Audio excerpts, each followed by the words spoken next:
Ya, baik teman-teman semua. Jadi materi kita pada hari ini berkaitan dengan komputer and mobile devices. Kemudian beberapa hal yang ingin saya jelaskan nanti berkaitan dengan laptop, tablet, desktop ya, dan all-in-one. Beberapa nanti mungkin saya akan berikan contohnya ya. Kemudian juga mungkin Anda pernah dengar istilah server ya. Jadi walaupun Anda bukan informatika ya, seperti Mbak Intan, apalagi Mbak Meliana ya, Mas Yohanes dari kampus lain, maka mungkin Anda juga pernah dengar server. Kemudian ATM bank itu juga ternyata adalah komputer ya di dalamnya. Dan kita akan juga bahas tentang cloud computing yang sudah mungkin Anda kenal. Ya, sedangkan yang lainnya adalah beberapa perangkat elektronik yang bisa Anda identifikasi sebagai komputer juga ya. Ini sebagai pengantar beberapa tujuan ya. Dan pada bagian akhir juga saya akan bahas tentang pengaruh teknologi informasi terhadap kesehatan. Bukan hanya kesehatan fisik tetapi juga kesehatan mental atau kesehatan jiwa ya. Oke, baik. Saya mulai dari mobile komputer terlebih dahulu ya. Jadi mobile computer is a portable personal computer designed so that a user easily can carry it from place to place. Jadi pada prinsipnya sebenarnya adalah bahwa mobile komputer itu atau komputer jinjing istilahnya ya, itu sebenarnya adalah personal komputer yang sifatnya portable, memang dirancang untuk si user dengan mudah membawanya ya dari satu tempat ke tempat yang lain. Ya, itu prinsipnya begitu. Ya, jadi kenapa? Karena pada waktu itu ya komputer itu kalau sudah taruh di sebuah ruangan itu sudah nggak bisa dipindah-pindah lagi. Ya, maka kemudian setelah munculnya era personal komputer ya atau PC, ya, maka kemudian muncullah mobile komputer ya seperti desktop ya that can perform all its input, processing, output, and storage activity. Jadi ya sama juga seperti komputer-komputer pada yang lainnya ya bisa untuk input, proses, output, dan untuk tempat penyimpanan. Jadi itu adalah kegiatan-kegiatan atau activity yang dilakukan pada sebuah personal komputer ya. Baik, ini mungkin beberapa dari contoh komputer. Ada notebook, tablet, ya ada all-in-one PC, ya ada beberapa komputer, ya kemudian juga ini ada e-book reader, ya handphone, kemudian juga ada smartwatch atau smart band, dan juga ada komputer kontrol pada sebuah kendaraan ya atau mobil ya. Ya, oke. Contoh di sini kalau kita perhatikan mobile computer and desktop itu adalah yang paling umum adalah laptop, ya kan? Jadi sebenarnya awal mulanya tidak ada niatan orang-orang tuh kalau pakai komputer tuh dia mau pindah-pindah. Ya, di awal-awal tuh karena komputer CPU-nya besar, monitornya besar, monitor zaman dulu itu seperti TV tabung itu ya yang menonjol ke belakang dan itu sangat berat ya. Maka orang nggak ada niat untuk pindah-pindah. Tapi kemudian ternyata ya ketika orang di kantor dia pakai komputer, terus dia pengen juga melanjutkan pekerjaannya di rumah, ya maka itu jadi masalah.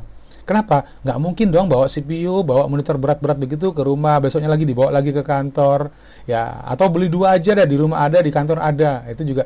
Atau kadang-kadang juga mungkin perlu presentasi ke sebuah perusahaan misalkan ya, karena misalkan saya jualan software, maka kemudian saya butuh, kan nggak mungkin juga saya bawa CPU. Nah, maka alternatifnya kemudian adalah berupa laptop atau notebook ya.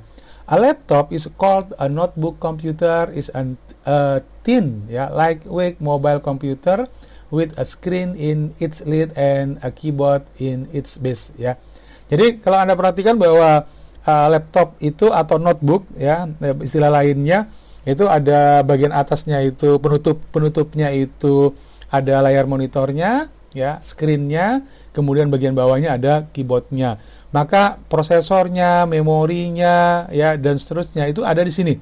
Jadi sekali lagi laptop itu, notebook itu, kalau yang di layar itu ya murni layar ya, murni layar, touchscreen, kamera itu. Sedangkan yang pada bagian bawah itu speaker, memori, hard disk, ya keyboard, touchpad juga ada di sini.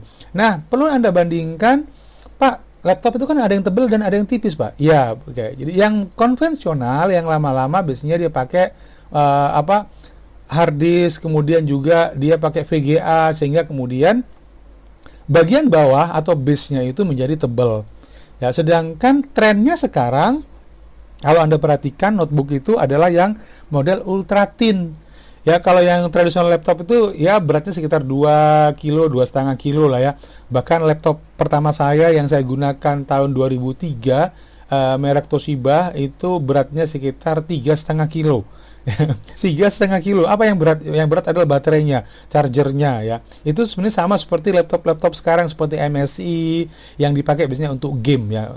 Laptop-laptop game itu kenapa kok berat ya? Karena umumnya laptop game itu chargernya juga besar, dia butuh daya besar, kemudian juga kompartemen untuk pendingin biasanya ya, yang menyebabkan komputer-komputer game itu menjadi cukup tebal dan berat ya. Sedangkan laptop ultra thin itu mengapa dibikin orang semakin tipis ya? Karena ada kebutuhan untuk membawa laptop ini kemana-mana, terutama para bisnismen ya, atau orang-orang yang dia mungkin harus selalu berpindah-pindah tempat untuk urusan pekerjaan. Ya, maka kemudian butuh laptop yang ringan ya. Laptop-laptop sekarang di bawah 2 kg ya, sehingga sudah tipis ya, kemudian juga mungkin sekitar 12 inci dan ringan. Oke. Kemudian ada tablet. Nah, ini yang kemudian apa sih yang membedakan tablet dengan komputer atau laptop misalkan ya. Walaupun ada juga sekarang yang laptop-laptop sekarang juga yang sudah touch screen ya. Jadi sebenarnya tablet itu di awal mulanya ya selain tipis, kemudian juga sangat ringan ya dibandingkan dengan komputer, ya juga dia memiliki touch screen ya.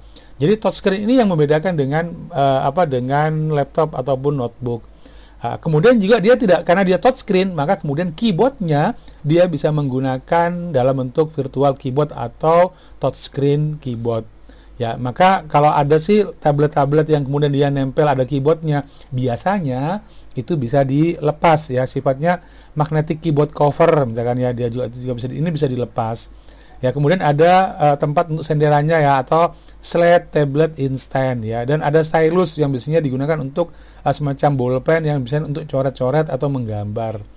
Ya, oke. Kemudian ada juga yang convertible tablet misalkan ya, itu dia bisa diputar ya dan seterusnya. Jadi saya pernah pakai Acer, saya lupa Acer apa ya. Walaupun kalau untuk pekerjaan sehari-hari nggak cocok ya, tapi kalau untuk mobile kita butuh, untuk ketika antrian kita butuh untuk browsing, maka itu tablet memang pilihan utama. Kalau Anda ngerjakan skripsi pakai tablet sebenarnya nggak terlalu cocok juga ya. Jadi tablet itu bukan pilihan utama, space-nya cukup kecil ya. Layarnya sih biasanya sekitar 10 inci maksimal ya, antara 7 sampai dengan 10 inci. Untuk prosesornya juga tidak terlalu cepat. Jadi dia tidak bisa mengerjakan hal-hal yang sifatnya berat ya. Nah, kalau Anda adalah orang atau mahasiswa yang sekaligus juga mungkin bekerja, mungkin Anda bekerja sebagai administrator di sebuah perusahaan, kemudian ada perusahaan Anda adalah memproduksi barang, biasanya ya di perusahaan itu kalau itu berkaitan dengan barang atau inventory ya, maka kemudian ketika barang masuk, terutama seperti supermarket dan seterusnya, setiap barang itu pasti punya barcode atau punya kode barang. Nah, kode barangnya dibuat dalam bentuk gambar atau barcode ya. Jadi kalau Anda lihat kemasan-kemasan barang makanan atau sabun atau apa, pasti ada barcode-nya. Maka untuk memudahkan pencatatan ataupun pembacaan, maka ya barcode tersebut ya ditempelin di kemasan barang. Kemudian ada komputer yang disebut sebagai handheld computer ini, komputer dalam genggaman tangan ini yang digunakan untuk membaca barcode tersebut. Jadi tinggal diarahkan sinar lasernya ini ke barcode, akan terbaca kodenya, kemudian dia akan dimasukkan jumlah barangnya. Biasanya kalau di perusahaan itu ada yang namanya stock of name. Stock of name itu adalah proses untuk mencocokkan antara data barang yang di komputer dengan barang yang real di gudang atau etalase. Ya, itu stock of name. Atau misalkan kalau ada barang masuk, maka kemudian tinggal dipindai barcode-nya, kemudian setelah kodenya masuk, tinggal di berapa banyak barangnya, maka kemudian tinggal dipencet. Ini karena dia ada numeric keypad-nya. Ya, itu adalah juga merupakan handheld computer. Modelnya macam-macam. Ada yang dia disimpan dulu di sini karena dia tidak ada jaringan komputer misalkan. Ada juga yang modelnya dia langsung tersambung dengan local area network ya, atau jaringan di perusahaan tersebut. Kemudian komputer berikutnya yang paling umum adalah desktop ya. Desktop itu sangat umum ya. Prinsipnya adalah bahwa ini juga sebuah personal komputer. Yang mungkin paling umum adalah ada CPU di bagian bawah atau bisa disebut sebagai tower ya. CPU, kenapa kok CPU? Karena Central Processing Unit, di dalamnya ada hard disk, ada motherboard, ada memori dan komponen lagi yang lainnya. Kemudian ada keyboard ya, ada speaker misalkan, dan ada monitor. Nah, model seperti ini sekarang sudah mulai ditinggal ya. Kenapa? Karena tempatnya dia memakan tempat, taruh di atas nanggung, taruh di bawah sering kebanjiran misalkan ya, atau ketendang mati. Jadi sangat, orang mungkin pernah punya pengalaman CPU taruh di bawah itu juga cukup rentan, terutama kalau tombolnya di sini ya, lagi ngetik gitu, tiba-tiba ada teman datang atau Anda sendiri yang kemudian tanpa sengaja menyenggol tombol power, akhirnya kemudian ke restart misalkan ya. Contohnya seperti itu. Ya, dan makan tempat juga ya, ditaruh di atas, CPU-nya takut jatuh juga karena mejanya juga terbatas. Ya, ini. Tetapi keunggulannya kalau model seperti ini ya, jadi kalau Anda mempertimbangkan antara membeli laptop dengan membeli model desktop, kalau model desktop with tower seperti ini, ada CPU-nya seperti ini, itu akan jauh lebih mudah untuk di-upgrade ataupun ditambahin peralatan. Jadi misalkan nih, Anda pengen tambahin di situ ada modem, ditambahin lagi ada perangkat lagi yang lainnya, atau VGA-nya mau diganti ya untuk main game, atau memorinya mau ditambah, atau hard disk-nya mungkin ada beberapa, maka model seperti ini akan jauh lebih fleksibel ya. Tetapi semua desktop rata-rata konsumsi listriknya jauh lebih besar dibandingkan pakai laptop. Laptop itu konsumsi listriknya sekitar 35 watt ya, 35 watt tergantung dari jenis laptopnya. Yang jauh lebih kecil lagi atau menggunakan model-model tablet itu jauh lebih kecil lagi ya, sekitar 20 watt ya untuk konsumsi listriknya. Sedangkan yang pakai model seperti ini, monitornya dia pakai listrik sendiri 90 watt, kemudian 50 sampai 90 watt ya. Kemudian juga ya ada ada minuman ya, kiriman minuman. Oke. Ya, kemudian CPU-nya sendiri itu antara 350 sampai dengan 400 watt, tergantung juga dari power supply yang dipakai di sini. Ya, biasanya kalau yang untuk komputer main-main game itu biasanya VGA-nya juga butuh listrik yang cukup besar. Ya, itu mengapa kemudian kalau model seperti ini itu jauh lebih makan tempat dan makan listrik. Nah, muncullah kemudian komputer desktop yang model all-in-one seperti ini. Ya, yang dipelopori oleh Apple ya, di mana kemudian antara CPU ya, antara memori, prosesor dan seterusnya itu jadi satu di monitornya. Maka muncullah all-in-one ya, colokan flash disk barang. Cuman ada di situ keyboard dan mouse yang terpisah ya, itu gambarannya. Ya, dan ini listriknya jauh lebih kecil dibandingkan dengan model. Jadi prinsipnya adalah bahwa teknologi komputer ke depan itu adalah bagaimana menciptakan komputer yang semakin cepat, semakin murah, tetapi konsumsi listriknya itu semakin rendah. Kita kemarin sudah membahas tentang green computing. Green computing yaitu adalah bagaimana para ahli komputer berpikir untuk bisa menciptakan komputer itu yang ramah lingkungan. Baik itu karena konsumsi listriknya yang jauh lebih rendah, kemudian juga penggunaan bahan-bahannya yang kemudian ketika nanti itu didaur ulang itu tidak mencemari lingkungan. Ya, itu begitu. Oke, kemudian juga Anda mungkin pernah dengar istilah server ya. Jadi prinsipnya sebenarnya begini teman-teman semua. Server itu sebenarnya adalah sebuah komputer ya yang dikhususkan untuk menyediakan satu atau lebih layanan ya kepada komputer atau perangkat yang lain di sebuah jaringan komputer. Jadi contohnya nih misalkan di sebuah supermarket ya, maka data barang ya, data transaksi itu disimpan di sebuah komputer khusus ya. Kemudian komputer yang ada di kasir semua itu mengakses komputer server tersebut. Jadi ketika ada data transaksi di kasir, misalnya contohnya di Superindo atau di Giant ya, atau di Matahari misalkan ya, udah tutup ya Matahari sekarang ya. Maka kemudian ya data-data tersebut itu tidak disimpan di komputernya kasir. Komputer kasir itu fungsinya hanya untuk entry data dan menampilkan data ya. Sedangkan untuk penyimpanan dan semuanya, itu pengolahannya itu ada di komputer server. Ya, itu mengapa kemudian sebuah komputer server itu harus powerful.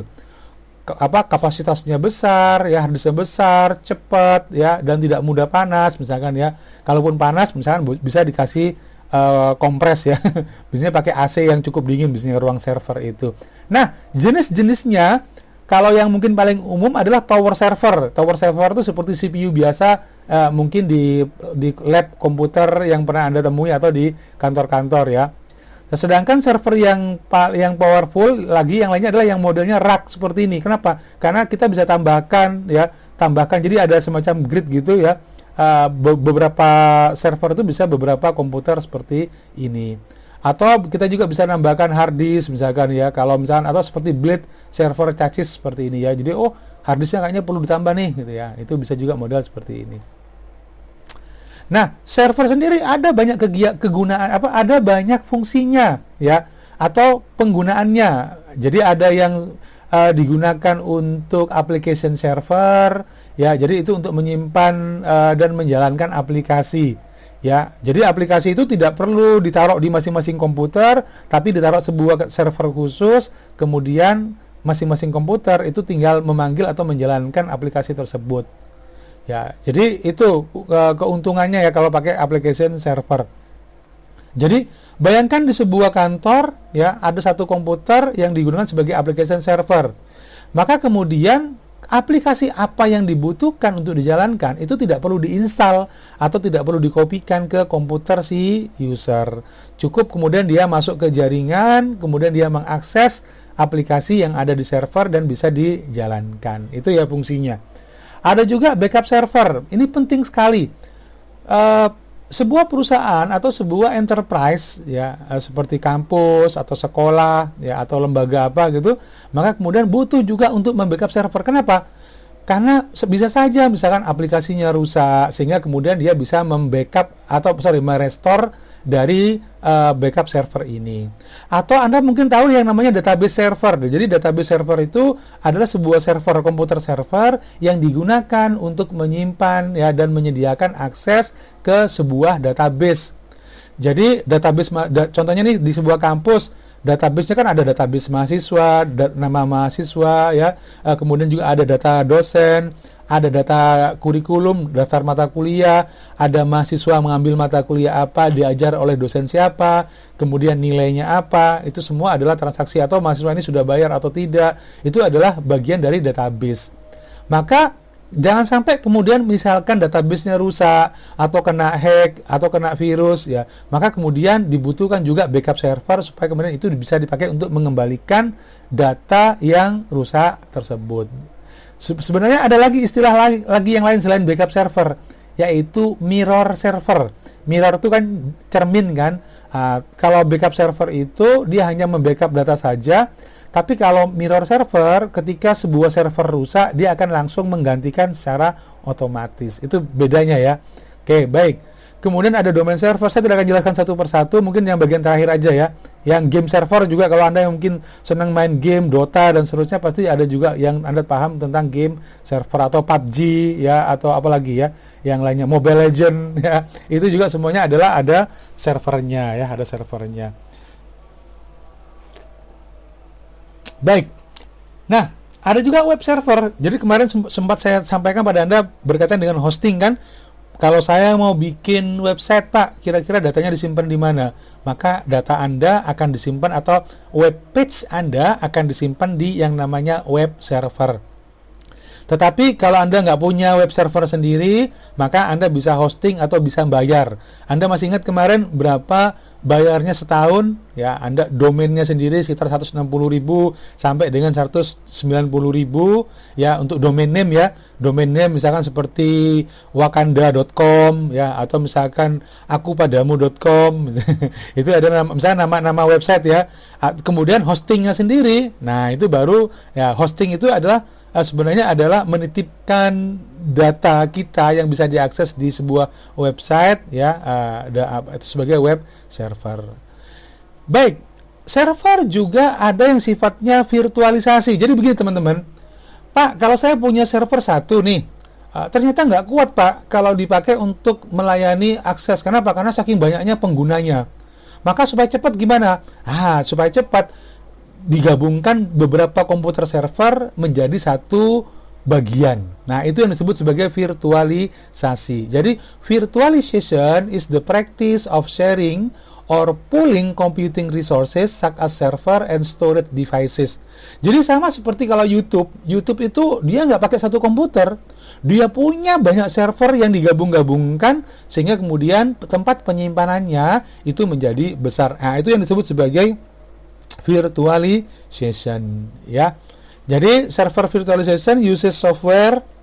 Jadi ada semacam software yang bisa digunakan untuk memungkinkan to enable a physical server to emulate ya the hardware and computing capabilities of one or more server. Jadi kalau Anda perhatikan dari bagian ini ya, di sini ada one or more server yang digabungkan menjadi satu dengan teknologi virtualization. Tujuannya untuk apa? Untuk meningkatkan kecepatan, untuk meningkatkan kapasitas, gitu kan ya.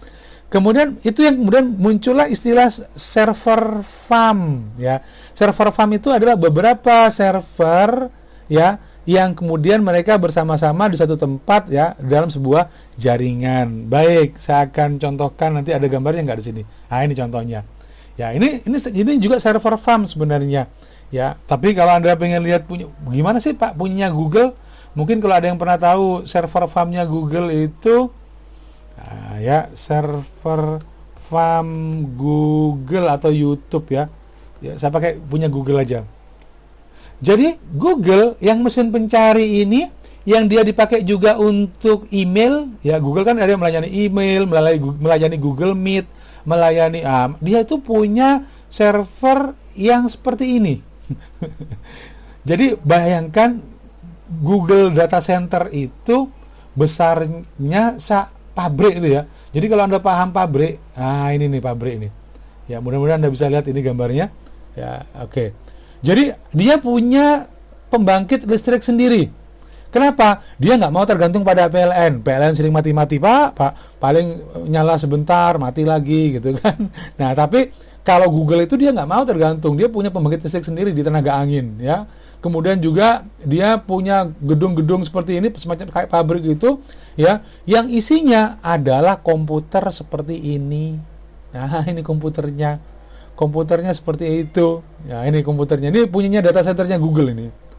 Komputer. Jadi ini yang disebut sebagai virtualization ya, atau server farm, di mana ada banyak server yang digabungkan ya supaya kemudian dia punya storage yang besar untuk bisa menyimpan data. Ya, itu prinsip dasar dari bagaimana Google ataupun YouTube ataupun perusahaan yang lainnya dalam mengelola data. Jadi itu mengapa kemudian untuk sementara ini teknologi komputer itu masih mahal ya. Kenapa? Karena ya itu tadi. Ya, dia butuh begitu. Google itu Google itu dapat dari mana Pak? Untuk membiayai beli komputer seperti ini. Padahal kan dia kan mesin pencari. Ya dari sponsor, dari iklan, Google AdSense, ya kan? Itu. Facebook pun sama ya. Anda pun sebagai blogger juga bisa mendapatkan pendapatan ya untuk bisa dari iklan juga.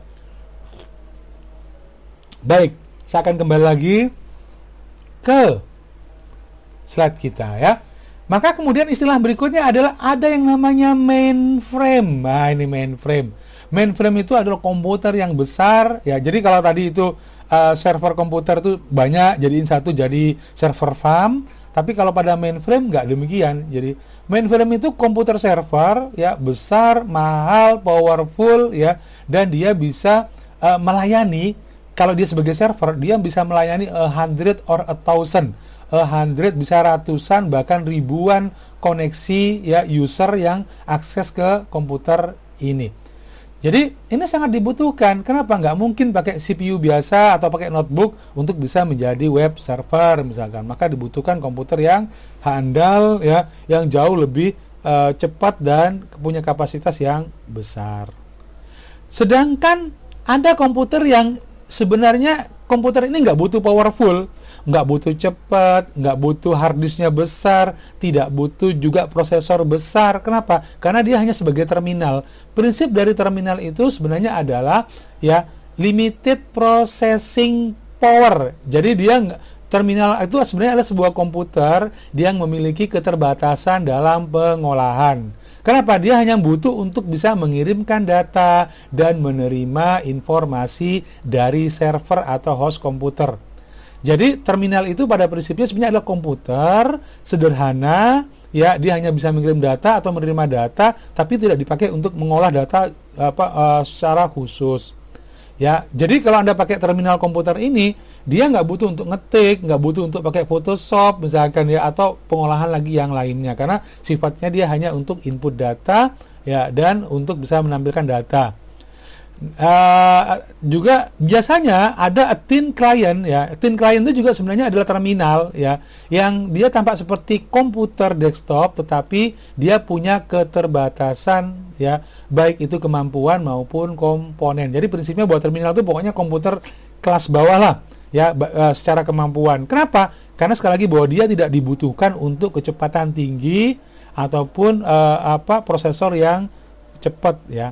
Contohnya adalah POS terminal. Apa itu POS terminal?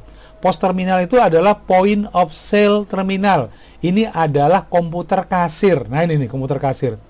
Jadi komputer kasir yang ada di Indomaret, yang ada di Giant misalkan, atau Superindo misalkan, atau toko-toko retail besar-besar lain ya biasanya ada. Maka biasanya itu terdiri dari ini ada monitor ya berupa touchscreen, ada juga yang ada keyboardnya ya karena touchscreen mungkin terbatas. Kemudian ada barcode reader, dia kalau ada barang pengen dibaca, jadi dia nggak perlu masukkan kodenya, tapi cukup kemudian di touchscreen kan ya, maka akan muncul kode barang, nyari kode barangnya ya, muncul kode barangnya. Kemudian juga ada untuk GC ATM atau kartu debit ataupun kartu kredit ya, ada muncul slip ininya, hasil pembayarannya. Ini adalah cash register, tempat naruh uang ya, kira-kira begitu ya. Jadi fungsinya adalah, kalau coba saya tunjukkan pada Anda cash register ya, cash register, cash ya cash register yang, atau mesin kasir ya, mesin kasir. Kalau Anda lihat di mesin kasir ya, ini nih seperti ini ya. Ini juga sebenarnya adalah komputer ya. Jadi kalau misalkan Anda perhatikan, beberapa ini adalah yang dia nyambung pakai wifi ya, nggak perlu kabel ya, ada juga yang dia pakai kabel. Maka kemudian fungsinya adalah sama untuk bisa ya. Yang saya kira kalau yang canggih, yang jauh lebih canggih adalah atau untuk mesin kasir ya. Mesin kasir ada macam-macam kan ya, ada displaynya seperti ini ya untuk masukkan data ya, ini cash registernya ya, atau mesin kasir ya. Ini mesin kasir. Oke lah, mesin kasir SAP boleh. Nah ini ya, karena ada yang juga dia single artinya dia nggak terhubung ke server, dia langsung juga di sini ya. Ada juga yang model single ya. Tapi pada prinsipnya adalah beberapa mesin kasir ya, seperti di Indomaret ataupun di Alfamart, biasanya dia menggunakan model terminal ya. Oke. Ya baik, kita lihat lagi ATM. Oke, automatic teller mesin ya, atau ambil tendili maninya kalau dalam bahasa Indonesianya ya, ambil tendili atau anjungan tunai mandiri gitu ya kalau di Indonesia kan. Maka ini sebenarnya juga adalah self-service banking terminal that connect to a host computer through a network. Jadi kalau Anda pahami bahwa mesin ATM itu di dalamnya sebenarnya adalah komputer ya. Layar monitornya itu sebagai alat output, kemudian ini adalah alat input, ada keypadnya ya, kemudian juga ini ada card readernya untuk bisa membaca kartu, kemudian ini adalah alat output, ada printernya di dalam yang biasanya digunakan untuk menghasilkan atau mengeluarkan printout, ya, printoutnya. Ya. Kalau Anda perhatikan mesin ATM, ya, ATM itu sistem operasinya itu sampai sekarang kebanyakan masih pakai Windows. Jadi kalau Anda mungkin pernah tahu ada ATM yang error gitu ya. Saya pernah masuk ke sebuah ATM, kok ternyata munculnya gambarnya seperti ini. Biru seperti ini. Ini adalah biasanya tampilan dari Windows, ya, atau apa aslinya blue screen at text misalkan, ya, dan seterusnya. Ya, atau maaf ini dan seterusnya kan. Maka yang paling sering saya temui juga ketika kemudian dia baru restart, karena baru di restart, maka ada tampilan Windows seperti ini, ya. Dia pakai, ada yang Windows XP, ada yang pakai Windows 95, ya, tapi sekarang rata-rata menggunakan Windows XP, ya. Itu komputer ATM yang sebenarnya di dalamnya ada CPU atau ada komputernya, ya, itu ATM. Oke. Jadi yang berikutnya adalah Anda mungkin pernah dengar istilah kios. Ya, ya Pak, siapa tahu Pak, ada kios jualan pecel lele Pak. Ya, itu bukan kios seperti itu yang saya maksudkan, ya. Kios itu sebenarnya adalah freestanding terminal. Biasanya adalah komputer yang dia digunakan untuk transaksi pakai touchscreen, ya, dan kita berdiri ketika kita memanfaatkan. Jadi semacam ATM gitu, ya. Apa saja kira-kira? Ada yang pakai untuk sebagai finansial kios, ya, untuk pembayaran, untuk informasi. Ada juga yang untuk foto kios, untuk nyetak foto atau transfer foto misalkan, ya. Ada yang tiket kios untuk pemesanan tiket. Ada yang vending kios, ya, biasanya dipakai untuk pengambilan barang, ya. Mesin, ya. Jadi macam-macam ini. Ada juga yang visitor kios misalnya ada semacam kayak nomor antrian, atau kalau misalnya buku tamu, ya, atau nomor antrian biasanya di situ. Kalau di rumah sakit biasanya ada semacam dipakai untuk nomor antrian, ya. Kalau mungkin di beberapa tempat bisa dipakai juga untuk nomor buku tamu, ya. Coba sekarang kita lihat bagaimana bentuknya dari kios, ya. Ini masih superkomputer. Saya akan coba carikan gambarnya. Kalau Anda paham kios, itu mungkin pernah Anda temukan itu di Indomaret, ya. Oke, saya akan pakai kios yang ada di Indomaret aja sebagai contoh. Anda mungkin pernah datang ke Indomaret. Nah, ya kan? Kemudian ketemu dengan model komputer yang seperti ini. Ini komputer seperti ini. Ini disebut sebagai kios, ya. Ada touchscreen-nya, nggak ada keyboard-nya. Anda bisa pilih pembayaran apa, kartu, beli token kah, pembayaran pemesanan tiket pesawat tiket kah, tiket kereta api kah, ya, dan seterusnya. Ya, ini adalah kios, ya, namanya kios, ya. Jadi macam-macam sih sebenarnya. Ada juga yang dipakai untuk antrian. Tadi yang saya tahu sih kalau di bengkel-bengkel, ya, itu juga menggunakan model seperti ini juga, ya. Ada juga misalkan kios, coba saya cari kios untuk penjualan DVD misalkan, atau rental, coba ada nggak, ya? Kalau nggak salah ada juga yang begini, yang red box. Kalau ini sempat saya lihat juga di beberapa tempat, ya, model seperti ini. Ada juga yang untuk mengcopy gitu kan, ya. Ini. Jadi Anda tinggal pinjam, ya, kemudian dia pakai model seperti ini, ya. Oke, itu kios, ya. Jadi paham bahwa ada banyak sekali. Kenapa? Jadi kios itu memudahkan Anda bisa akses sendiri. Kalau nggak salah juga saya ingat kios yang dipakai di McDonald, ya, McDonald, self-service McDonald. Jadi, ini dia yang terbaru, ya. Jadi begini ceritanya teman-teman. Kalau awalnya orang pesan itu antri panjang gitu kan, sehingga kemudian di depan kasir itu kan merepotkan toh, karena antri panjang, sehingga itu juga akan mengganggu psikologis dari calon pembeli. Waduh, yang antri panjang banget gitu kan. Apalagi kemudian di era pandemi begini kan, kalau Anda antri kan dempet-dempetan, berdekat-dekatan gitu, maka itu tidak cukup nyaman. Ya, sehingga kemudian saya lupa, kalau nggak salah 2 tahun yang lalu sebelum pandemi, awal-awal pandemi, maka kemudian saya lihat di McDonald itu ada juga di Burger King itu sudah menggunakan model seperti ini. Jadi daftar menunya Anda tinggal pilih, kemudian Anda bisa bayar, maka kemudian Anda bisa langsung, ya, berhubungan dengan bagian front office-nya, ya, layanan yang di depan itu, ya. Ini jadi Anda tinggal pilih. Anda boleh lama-lama di sini. Kenapa? Karena kadang-kadang kalau misalnya kita di depan kasir itu kita ngobrol, Pak, boleh nggak burger tapi nggak pakai roti, Pak? Ya, atau Mbak, saya maunya Coca-Cola tapi nggak pakai gelas, kan nyebelin toh orang nggak gitu kan lama-lama di depan itu. Maka kemudian Anda bisa berinteraksi, apalagi kalau orang-orang yang introvert rata-rata mereka tidak cukup nyaman untuk order secara verbal, sehingga kemudian orang boleh berhadapan dengan mesin seperti ini. Bayangkan ke depan orang pesan ayam, orang pesan minuman, restoran dan seterusnya, itu nggak perlu lagi ya. Di beberapa tempat meja itu sudah ada yang model seperti ini. Jadi ketika ada sebuah meja, mungkin di beberapa meja karaoke kalau nggak salah ya, meja karaoke, kalau Anda pernah datang ke tempat karaoke, di mejanya itu ada semacam touchscreen juga, Anda bisa order makanan, minuman lewat situ.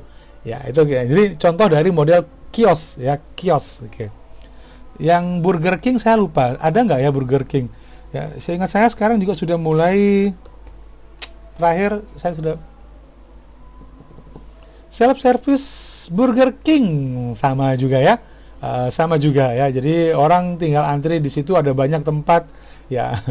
Nah, ini juga sama juga ya. Dia menggunakan model kios juga. Yes, oke. Kita lanjut. Kemudian ini yang Anda tidak boleh lupakan ini. Ada sebuah komputer besar sekali ya, yang dia kecepatannya paling besar, paling cepat, dan paling mahal. The most expensive, dia bilang gitu. Kenapa? Karena dia adalah komputer yang paling powerful di dunia dan akhirat mungkin ya. Jadi kenapa? Dia itu bisa memproses many trillion of instruction. Perhatikan begini teman-teman. Kalau 1 tambah 1, nambahnya ini kalau pakai mouse ya begini nih. 1 tambah 1 itu sama dengan 2. Ini adalah satu instruksi. Bayangkan superkomputer itu bisa triliunan instruksi dalam 1 detiknya. Ya, a single second, bayangkan. Dalam 1 detiknya dia bisa melakukan pengolahan, penjumlahan, perkalian dan seterusnya. Itu triliunan instruksi di dalamnya.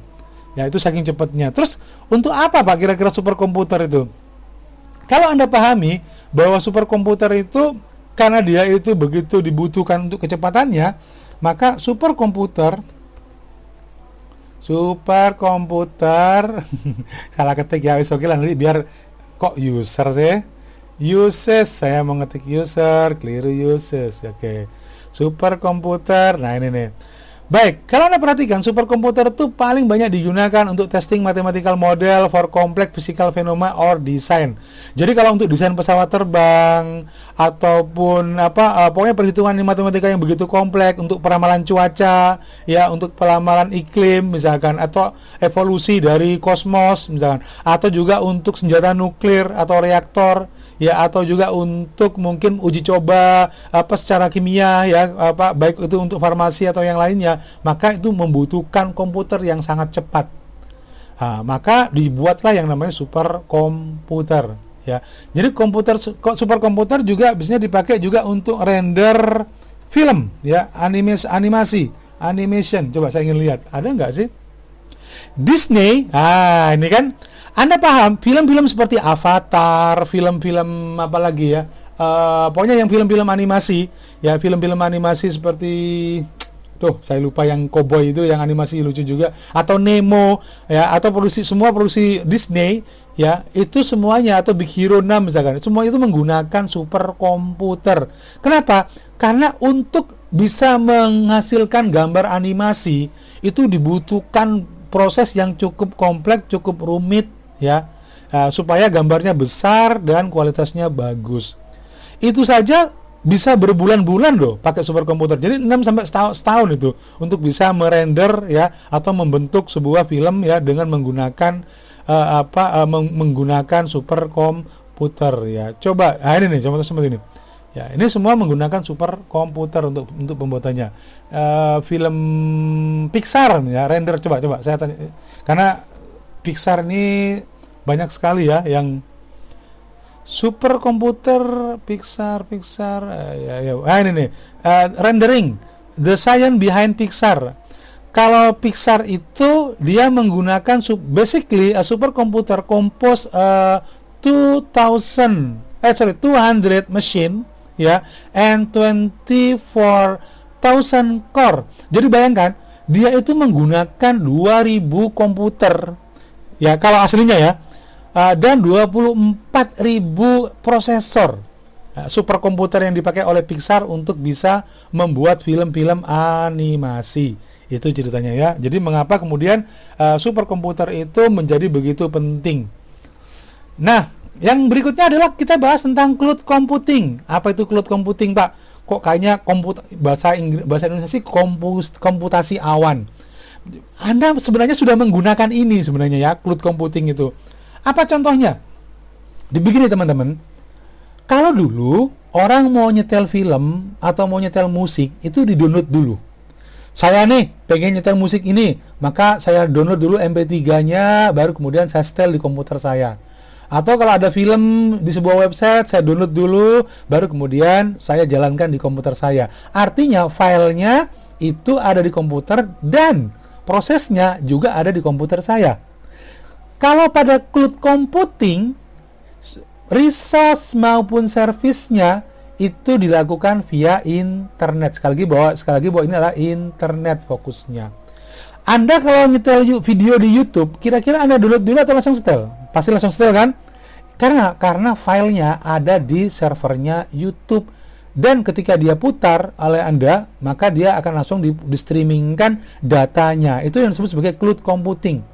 Kalau Anda pakai Spotify untuk nyetel musik, maka komputer Anda itu tidak mendownload atau handphone Anda itu tidak mendownload file musik tadi. Tetapi ya dia akan men-streaming data lewat internet, sedangkan filenya sendiri tetap ada di servernya mereka. Ya, itu prinsip dasar dari cloud computing. Contoh cloud computing yang mungkin pernah Anda gunakan adalah Google Drive. Google Drive itu ya mungkin baru sekedar sebagai storage aja. Tapi kalau Anda perhatikan, enggak juga. Karena Anda bisa menjalankan file ya, file Excel. Kalau Anda paham, Anda bisa membuka file Excel. Coba saya buka aja. Contoh nih. Jadi Anda bisa menyimpan file di Google Drive, Anda bisa menjalankan Excel-nya dari Google atau ngetik juga di Microsoft. Itu semua adalah konsep dasar dari cloud computing. Ya, jadi cloud computing itu pada prinsipnya adalah bagaimana ya aplikasi, ya kemudian juga proses, kemudian data itu disimpan di sebuah server cloud ya, kemudian Anda tinggal mengaksesnya. Sehingga mengapa dalam konsep cloud computing itu komputer sekarang nggak perlu yang canggih-canggih. Dalam arti kata itu nggak perlu yang memorinya cukup besar misalkan ya, atau cukup kemudian komputer biasa tapi bisa menjalankan Microsoft Word atau Excel, atau juga bisa menyimpan data karena bisa menyimpan data di cloud computing seperti ini ya. Oke. Itu kira-kira saya tutup aja. Kemudian ya, ini pahami cloud computing tadi. Contoh yang paling gampang adalah Google Drive. Ada lagi sih sebenarnya tempat untuk penyimpanan dulu sebelum Google Drive ya. Kita sekarang bahas tentang smartphone ya, smartphone. Baik, smartphone. Bayangkan Anda beli handphone nih. Handphone zaman dulu itu adalah evolusi dari telepon rumah. Tapi karena ada kebutuhan untuk dibawa-bawa, maka muncullah handphone. Karena handphone itu pada awalnya fungsinya hanya untuk telepon, komunikasi secara lisan atau melalui suara, dan bisa ngirim SMS. That's it.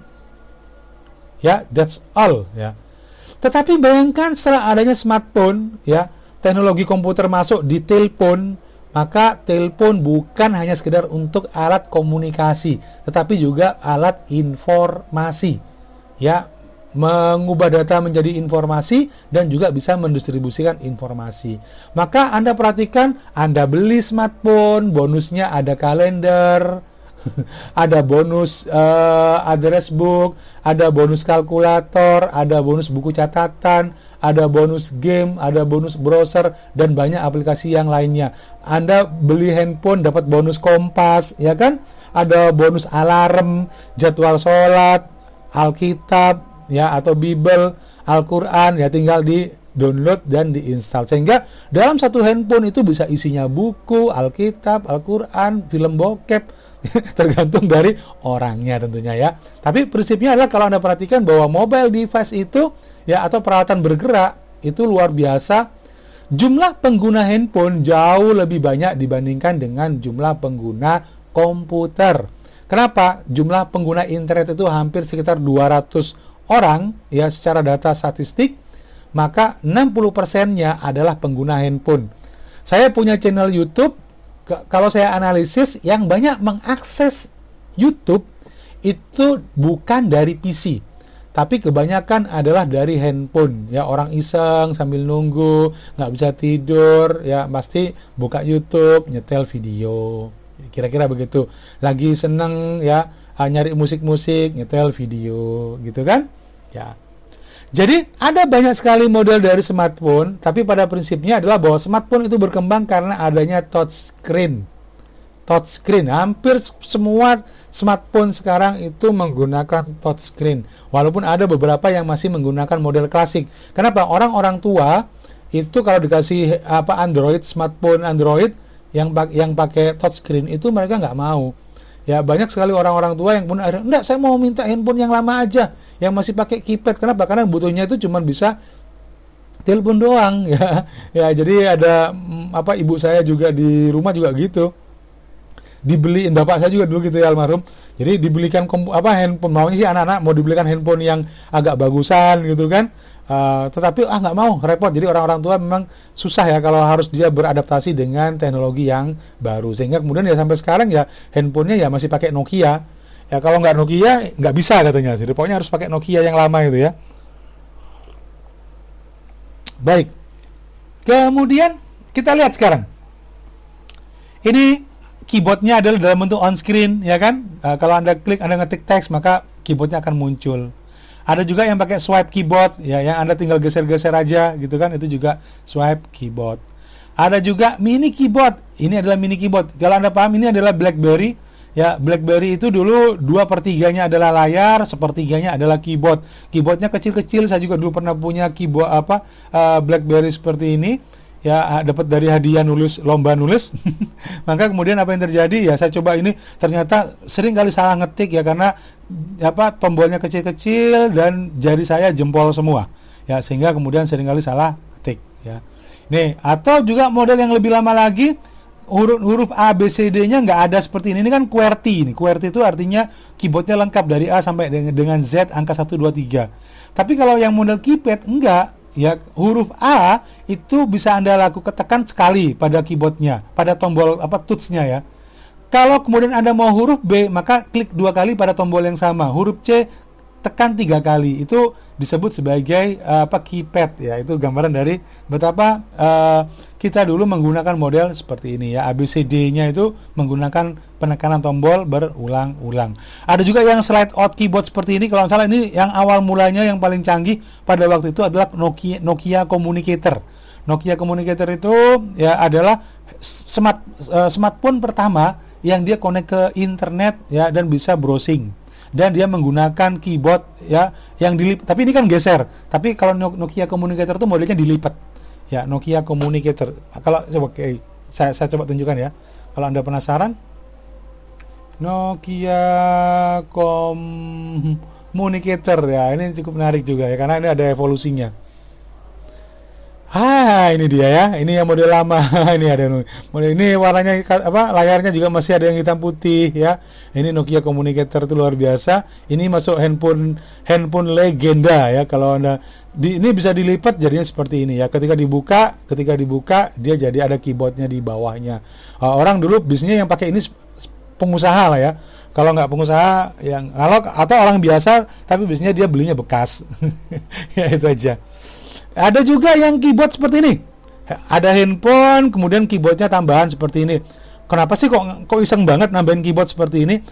Jadi sebenarnya ada banyak orang yang dia itu males untuk bawa notebook ya. Dia cukup nyaman dengan handphone atau dengan smartphone. Contohnya seperti wartawan-wartawan itu. Jadi wartawan-wartawan itu ada juga yang dia pakai smartphone seperti ini. Tinggal datang kameranya resolusi tinggi, dia wawancarai pakai handphonenya, ngambil gambar pakai handphonenya, kemudian ngetik pakai handphone juga. Nah, biasanya karena mereka ngetiknya pakai 10 jari, mereka nggak cukup nyaman ngetik pakai jempol, maka kemudian membutuhkan keyboard yang seperti ini. keyboardnya. Kenapa? Dia bisa ngetik jauh lebih cepat untuk ngetik berita karena harus segera dikirim dan ditampilkan di website beritanya. Ya, ini contohnya. Ini bisa dilipat, nggak perlu repot-repot, bisa dilipat jadi 3 bagian. Ya, beberapa keyboard seperti itu. Ada juga keyboard yang bisa digulung, ya macam-macam. Ada juga keyboard cahaya. Ini adalah virtual keyboard. Jadi ada semacam kayak proyektornya ditembakkan ke meja, maka akan ada cahaya. Ketika Anda tekan cahaya tersebut, dia terhalang, maka kemudian akan dikenali sebagai Anda sedang mengetik sebuah huruf, ya. Ini. Nah, yang paling baru ya, yang sekarang juga ada di handphone adalah speech to text. Ini kalau Anda lihat punyanya Google Assistant. Jadi ini ceritanya nih, Anda malas nih mau ngetik teks atau pesan misalkan, maka nggak perlu repot. Tinggal pakai speech to text sehingga suara Anda akan dirubah menjadi tulisan, ya. Kok si handphone tadi bisa mengenalin apa yang Anda ucapkan, kemudian dia menerjemahkannya menjadi tulisan, ya. Dulu sih masih pakai versi bahasa Inggris yang ada, tapi ternyata dalam waktu 2-3 tahun ini ternyata sudah ada yang sudah versi bahasa Indonesia, ya. Ini karena Google begitu kerja keras untuk bisa menyediakan speech to text dalam berbagai macam bahasa. Itu ya, itu keunggulannya dari speech to text. Jadi ada banyak sekali juga mahasiswa yang dia malas nulis, ya, ketika dosennya ngomong, kemudian dia sambil dengarkan, tapi juga dia butuh catatan, maka kemudian dia pakai speech to text, sehingga ketika dosennya ngomong, maka handphonenya akan langsung ngetik apa yang diomongkan oleh si dosen, ya. Itu contohnya begitu. Itu semacam kayak dictation gitu, ya, mendikte, ya, mengubah speech ke tulisan. Oke. Ini adalah teknologi lama, ya, ada SMS dan ada MMS. Jadi handphone itu dulu bisanya cuma telepon dan SMS serta MMS. Ya. Jadi per SMS kalau nggak salah waktu itu 300 rupiah di awal-awal itu. Jadi bayangkan ngomong 6 kali ngirim SMS saja sudah 1.800, ya. 3 kali 6 ya, 300 kali 6. Ya, itu begitu mahalnya waktu itu SMS. Sekarang SMS nggak laku, ya. Kenapa? Orang sudah pakai WA, pakai WhatsApp, sudah pakai Telegram, sudah pakai WeChat, ya kan? Udah pakai apa lagi yang sejenisnya? Ya, MMS itu hampir jarang orang pakai, ya, karena dulu orang ngirim gambar itu pakai MMS dan tarifnya mahal. Ya, tetapi sekali lagi walaupun ini teknologi lama SMS ini masih tetap dipakai. Apa contohnya? Konfirmasi ketika Anda daftar sesuatu, atau kode pengamanan ketika Anda daftar, Anda ganti password email misalkan, maka biasanya juga dikirim lewat SMS, ya, atau SMS banking, ya. Artinya walaupun ini teknologi lama, itu mengapa handphone Anda tidak ada pulsanya, ya. Jangan hanya mengandalkan paket internet ataupun WiFi gratis, ya, tapi juga tetap harus ada pulsa untuk SMS, karena kadang-kadang beberapa kali kita butuh juga untuk bisa mengirim SMS atau menerima SMS. Kemudian kita akan bahas juga tentang digital camera, ya, kamera digital. Jadi kalau Anda pahami, kamera zaman dulu itu masih menggunakan kamera film, ya, kamera film analog. Jadi kamera film analog itu kalau Anda perhatikan, dulu kalau orang mau foto, maka dia harus menyediakan kamera seperti ini, kemudian ada filmnya. Ya, mungkin di generasi Anda sudah nggak ketemu lagi ya gini, ya. Karena lahir langsung digital. Kecuali kalau yang usia Anda di atas 30 mungkin, ya. Jadi dulu kamera analog ya seperti ini, pakai film seperti roll film seperti ini, dimasukin di belakangnya, kemudian ketika Anda pencet tombol shooternya ini, diafragmanya akan terbuka, ya. Diafragma akan terbuka sesuai dengan settingannya.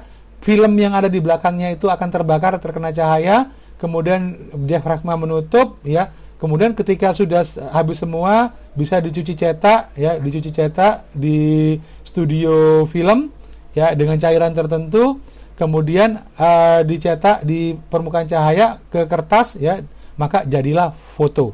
Itu prosesnya panjang begitu. Jadi kalau orang pada waktu itu motret, dia nggak bisa langsung tahu gimana hasilnya. Itu mengapa kalau fotografer zaman dulu hati-hati. Kenapa? 1 roll itu isi 36 misalnya atau 24 film, maka dia akan menghemat banget, ya.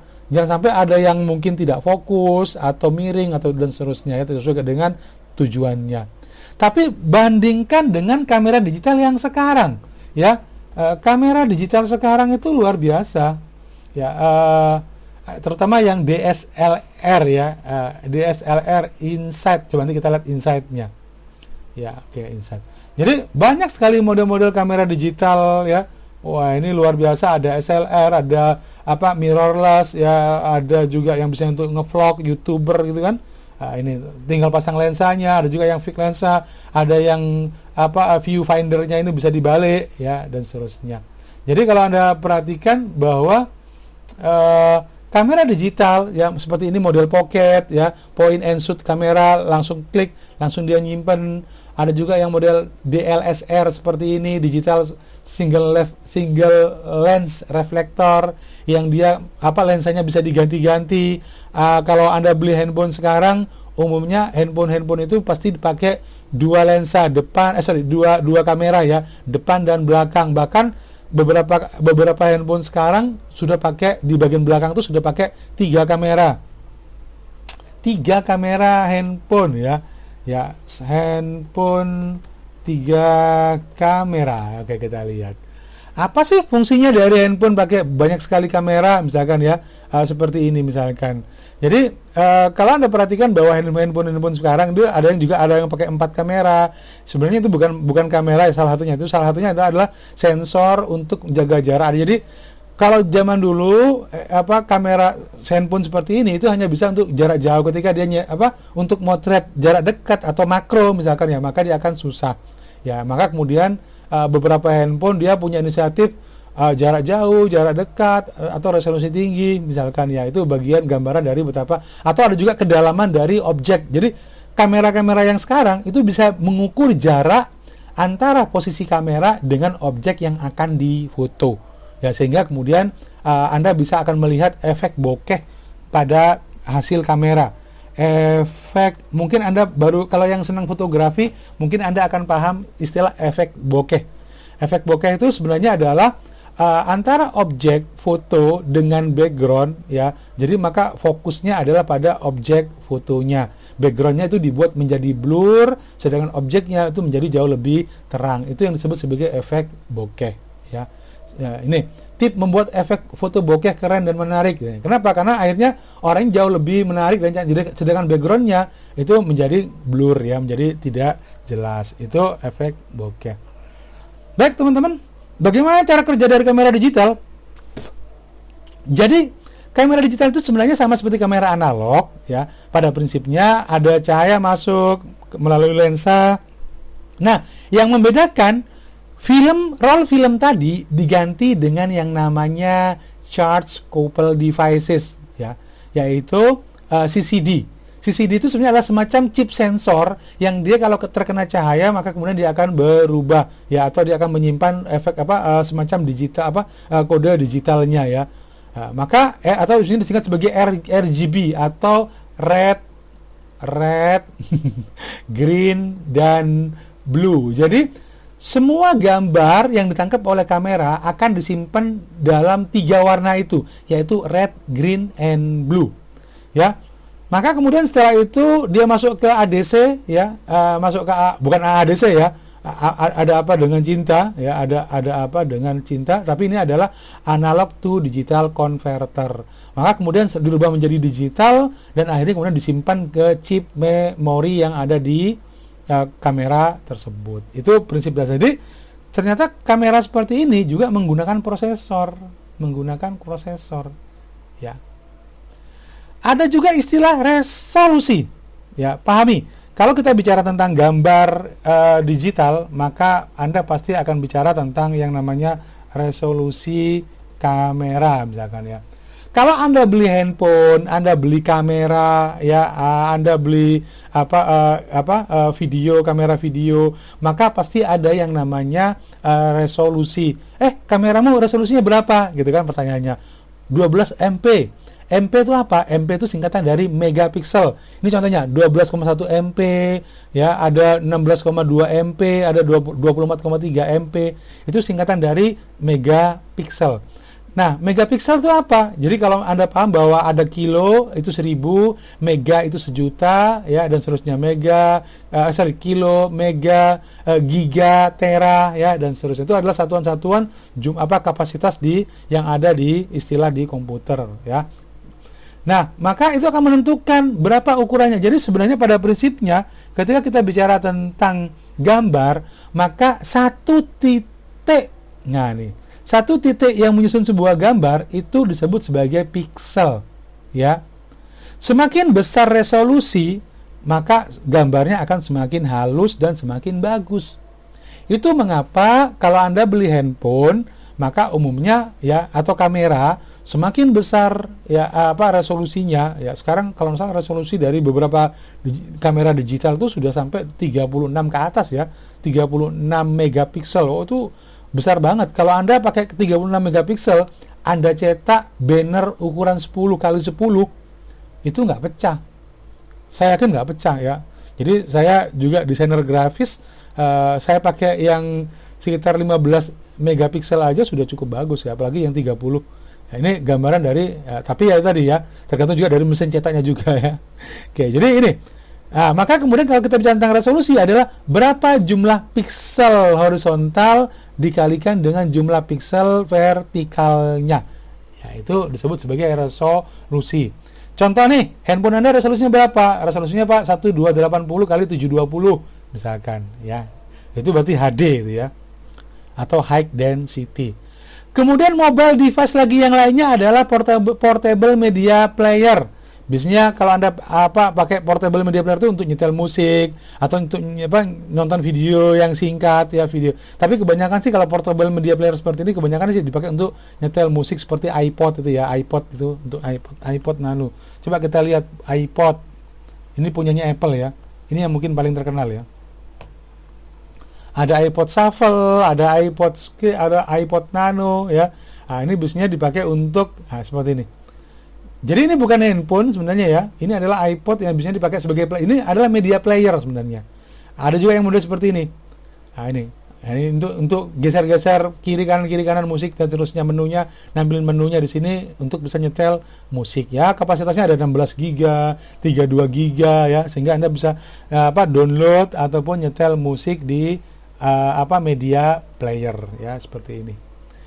Kemudian juga ada digital media player lagi yang lainnya. Apa contohnya? Misalnya Smart TV ya. Jadi ada box digital media player seperti ini. Ada juga yang modelnya Smart TV. Fungsinya untuk apa? Supaya kemudian kita bisa nyetel musik. Jadi TV-TV yang Smart TV sekarang tuh mereka sudah ada colokan port USB-nya, sehingga Anda tinggal tancepin ke situ, kemudian Anda bisa bisa nyetel ya, musik yang ada di atau film yang ada di situ ya.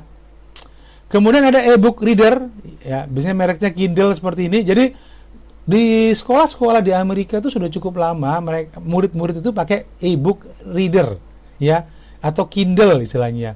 Jadi bisa membaca file PDF dan EPUB ya, atau EPUB ya, publisher ya, electronic publisher. Jadi file-file itu nggak dicetak di kertas, tapi dalam bentuk file file PDF, mereka tinggal download, kemudian mereka baca di ini. Jadi buku mereka itu adalah bentuk seperti ini. Bayangkan dengan anak-anak sekolah kita ya, adik-adik kelas kita di SD itu, kalau waktu sebelum pandemi itu mereka datang ke sekolah, ranselnya itu isinya bukunya banyak sekali ya. Ada buku tulis, ada buku paket ya, ada buku tulis untuk PR, ada buku tulis yang dikumpulkan, ada buku catatan. Wah, sehingga kemudian ranselnya itu beratnya bisa 3-4 kilo. Ya, tapi anak-anak di Jepang, anak-anak di negara maju, mereka sudah menggunakan Kindle sehingga mereka nggak perlu menyimpan banyak buku, tapi cukup semuanya dimasukkan ke dalam sebuah Kindle atau e-book reader ya. Nah, ada juga wearable devices ya. Wearable device itu adalah perangkat yang kita pakai. Ada gelang cerdas ya, yang kita lihat ini, gelang cerdas ini. Ada juga jam tangan cerdas ya, atau smartwatch. Ada juga kacamata ya, kacamata cerdas atau smart glasses. Oke, kita lihat satu-satu. Berapa sih harganya? Ya, oke. Harga Mi Band 5. Ini punyanya Xiaomi ya kalau salah. Ini nih, ini gelang cerdas ya. Jadi Gelang cerdas itu atau apa strip ya atau Mi Band, contoh seperti Mi Band ya, apa band smart band ini seperti ini. Ya, jadi fungsinya untuk apa? Macam-macam ya. Fungsinya bisa untuk mengukur detak jantung, bisa digunakan untuk oke, cuma mungkin saya pakai yang smart band aja. Istilah smart band. Smart band. Alah, ngetik kok kebalik-kebalik ya. Smart band. Oke, kita lihat sekarang. Jadi apa sih fungsinya seperti jam gelang seperti ini? Ya, jadi sebenarnya selain fungsinya dipakai untuk untuk bisa sebagai jam ya, jam tangan, juga ada banyak fungsi. Bisa untuk mengukur detak jantung, tekanan darah, ya, kemudian juga kalori ya, atau juga kualitas tidur kita, sleep monitoring, ada juga sebagai alarm, bisa juga sebagai bluetooth ya, bisa juga kalau misalkan Anda ingin ganti set to take selfie ya, atau bisa foto juga misalkan ya, atau juga bisa untuk mengukur berapa langkah ya, berapa sih langkah yang sehat itu 3.000 langkah sehari misalkan ya. Oke, atau juga bisa dihubungkan dengan handphone sehingga Anda bisa tahu ada pesan yang masuk atau tidak di WhatsApp ataupun di telepon berdering. Itu contohnya seperti itu. Ada juga smartwatch. Sebenarnya sih hampir sama ya dengan smart band tadi, cuman pada smartwatch itu jauh lebih kompleks ya. Nah, ini seperti ini ya. Sekarang lagi musim ya smartwatch seperti ini. Ya, jadi tampilan yang ada di sini sebenarnya bukan, dia hanya visual ya. Kenapa? Karena ini bisa diganti-ganti. Ya, bisa diganti-ganti, entah mau diganti pakai model analog, mau diganti pakai model digital gitu ya, atau seperti ini. Itu tampilannya bisa kita ubah ya. Itu smartwatch ya. Ya itu. Tapi Anda harus ngecas ya. Lumayan juga sih, baterainya bisa tahan sampai ada yang 20 hari sampai 1 bulan ya. Tergantung dari penggunaannya juga ya. Apa sih yang bisa dilakukan di sini? Ya, hampir sama sih sebenarnya smartwatch seperti ini dengan yang Mi Band, cuman ya karena dia jauh lebih besar layarnya ya, sehingga ada kameranya di sini ya, ada speakernya ya, Anda bisa langsung telepon. Ini seolah seperti jam tangannya James Bond ya, James Bond watch. Coba kita lihat James Bond watch ya, watch atau ya, jam tangannya James Bond itu apa namanya? Watches. Oke, watches. Ya. Ini dia. Jadi kalau Anda perhatikan ya jam tangannya James Bond, misalkan dia kan ini sponsor sih sebenarnya biasanya ya. Maka kemudian dia biasanya fungsinya itu sekaligus untuk alarm atau untuk alat komunikasi. Ada juga kadang-kadang kalau ini ditarik tombolnya ini ada kawatnya, bisa digunakan sebagai senjata untuk membunuh atau mencekik misalkan ya. Ya aneh-aneh lah ya saya kira. Ya, kalau Anda kan nggak perlu ya kayak gitu ya. Masa Anda beli jam tangan fungsinya untuk membunuh orang, kan nggak juga ya. Oke, baik. Ada juga game device ya, game konsol ya, sesuatu yang bisa dipakai untuk menjalankan game ya, atau video game. Kemudian handheld game device ya, ada juga game controller. Kita lihat sini. Ini adalah game device ya, atau perangkat-perangkat game ya, game controller. Ada gamepad ya, kalau Anda main tembak-tembakan atau perang-perangan ya, maju, atau Anda main role playing game ya, atau first person shooter dan seterusnya. Biasanya ini ada di PS ya, PlayStation biasanya. Ini juga ada joystick juga di beberapa alat permainan, juga biasanya dipakai untuk balapan atau untuk perang-perangan, nembak pakai ini ya. Ini seterusnya. Kemudian juga ini kalau pakai game untuk main balap mobil. Ini menyenangkan sekali. Kalau nggak salah kemarin saya lihat di videonya Leslie dan Bilar ya. Siapa sih? Ya itu saya lihat mereka punya mainan seperti ini juga ya. Ada pakai PS juga ya, kemudian dia ada pedalnya, ada untuk bisa main balapan ya. Oke. Ada juga yang mungkin senang pakai dance game ya, maka ini ada carpet dance atau dance pad ya. Sedangkan yang mungkin senang pakai game-game yang bergerak seperti main tenis atau main pingpong ya, atau tinju, maka biasanya menggunakan motion sensing game controller seperti ini. Sedangkan yang mungkin Anda butuh untuk main game seperti main skateboard atau ski ya, atau papan selancar, maka biasanya pakai balance board seperti ini. Jadi Anda berdiri di atasnya, dia akan Anda harus menjaga keseimbangan yang sesuai dengan game yang Anda mainkan ya. Nah, ada ini juga yang perlu Anda pahami, yaitu embedded komputer. Jadi prinsipnya adalah bahwa ini ada semacam komputer juga, embedded komputer adalah komputer yang memiliki special purpose atau tujuan khusus, ya. Jadi biasanya itu bisa ditanamkan di kulkas, bisa dipakai untuk di rumah untuk pengamanan, ya, atau ditaruh di mobil untuk mengendalikan mobil seperti Tesla, ya, atau juga robot-robot, ya, atau juga peralatan mesin lagi yang lainnya yang dia menggunakan komputer. Ya, baik. Yang pertama mungkin seperti mobil.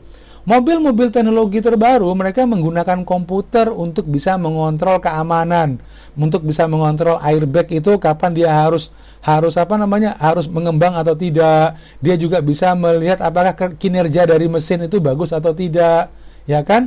Kemudian juga bahkan dia bisa tahu bannya agak gembos atau tidak. Ya, itu semua dikontrol oleh komputer yang ada di mobil.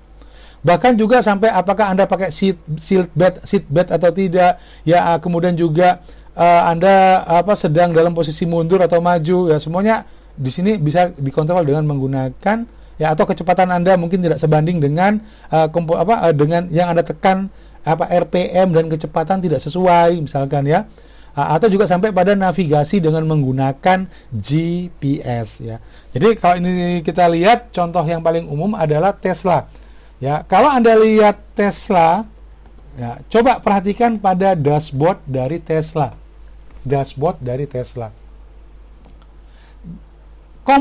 Tesla, mobil seperti Tesla, mereka tidak membutuhkan peralatan yang begitu banyak seperti mobil konvensional.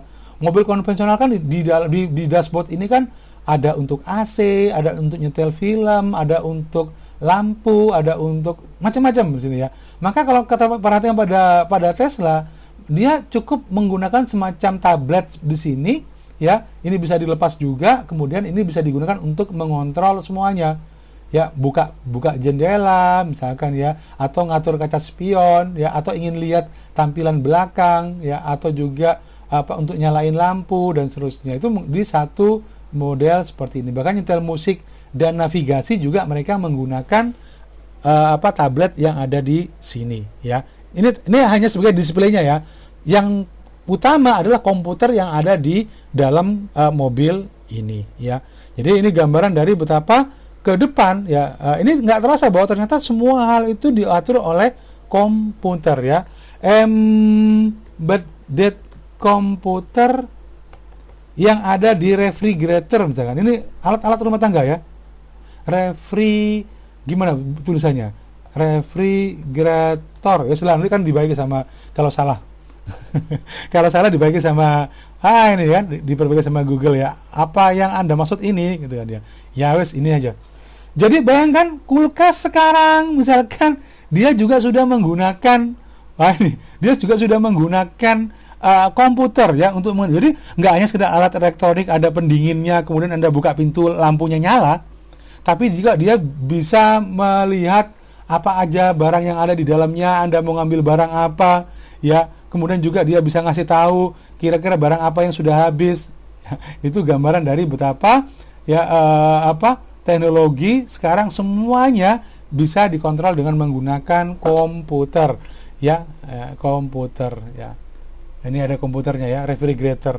Atau kalau Anda tahu yang namanya smart building atau smart home, ya, smart building atau smart home, bolehlah saya pakai smart building aja. Smart building system itu adalah bangunan yang semuanya dikontrol dengan menggunakan komputer.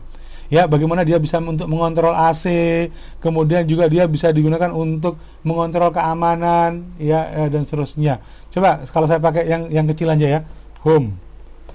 Jadi alarm kebakaran misalkan. Ini contohnya nih di rumah nih, ya. Di rumah misalnya.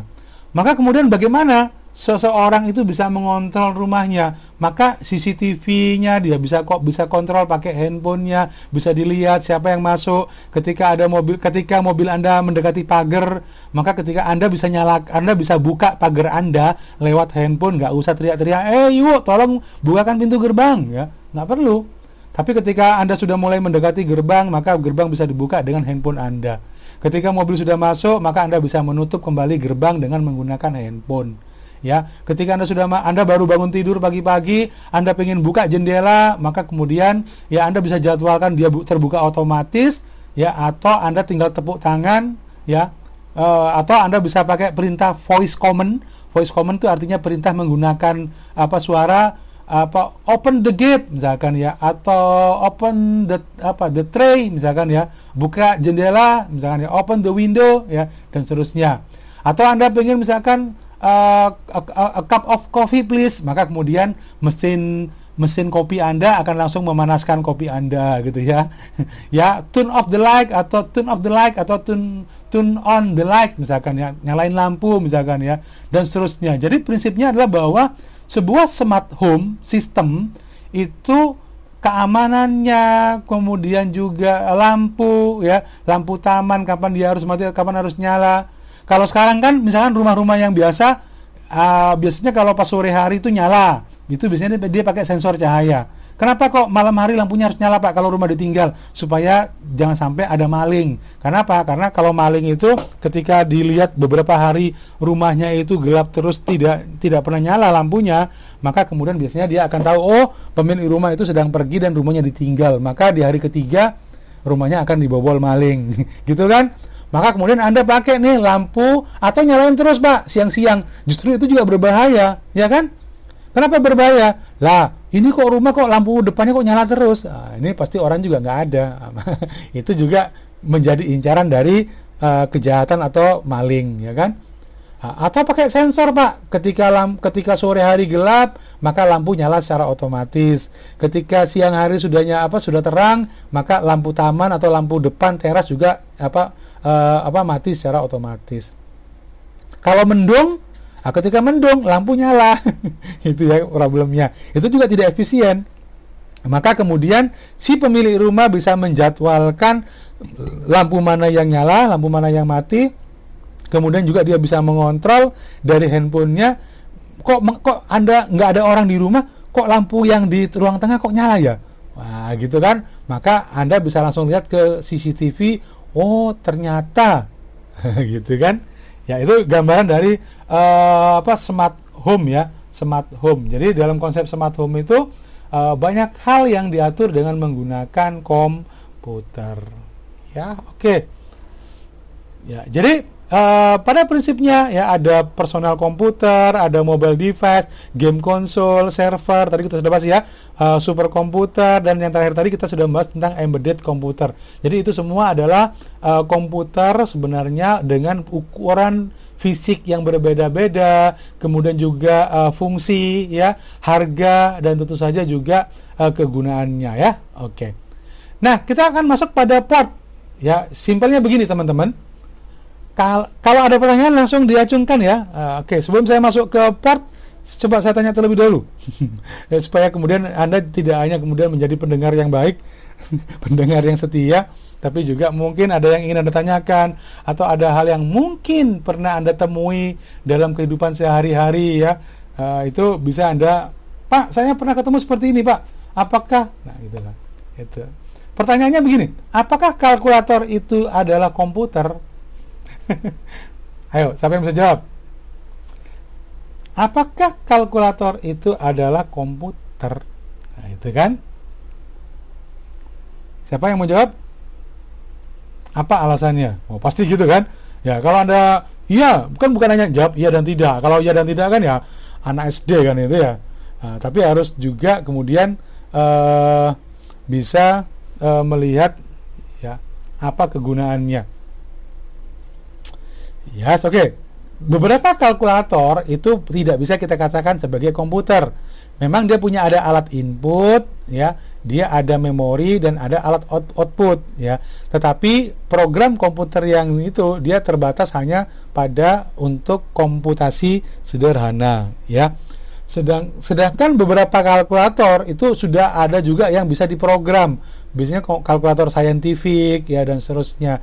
Maka itu bisa saja kemudian itu bisa dikatakan sebagai komputer. Jadi kalau Anda di rumah punya kalkulator, ya, yang saintifik, berarti Anda sudah punya komputer, ya. Itu simpelnya.